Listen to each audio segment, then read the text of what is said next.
तसेच आमचे धर्मगुरू बंतीजी यांना वंदन करून मी आपले बहुजन संघर्ष प्रतिष्ठान मनोज तोवर्मन अध्यक्ष यांच्या वतीनं मी नाही का आपल्याला थोडंसं हे करतो आणि आपल्या शारदाताईनं जे मार्गदर्शन केलं त्याचे खूप खूप मी धन्यवाद आणि आभार आहे.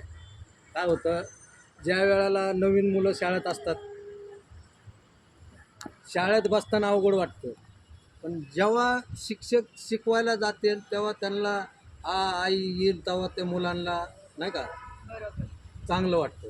तर हे जे आजची जी शाळा होती ती आपली आजची शाळा पहिल्या दिवशीच्या मुलांची भरलेली आहे.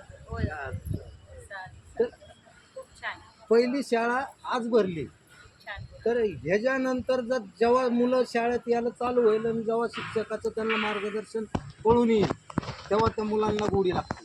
तोपर्यंत काय होतं की मुलं रडतात, घरी जातात. काही लोक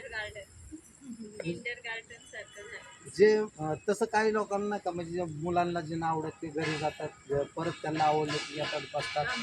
आणि ते कामावून आलं तर जे पण आमच्या नाही का बाई गायकवाड बाई या वंदनाला येतात, त्यांचे संगीत आहे पल्लवी सून ते म्हणजे महिला मंडळी विहारात येतात आणि चांगलं म्हणजे मार्गदर्शन इथं आमची वंदना हे होती. पण हेच शाळा म्हणजे शाळा थोडी अवघड वाटली, त्यांना पण अवघड वाटली का तर बसून राहिले.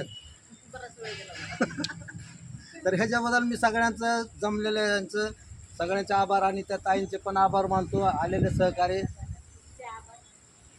सगळ्यांचे मी आभार मानतो.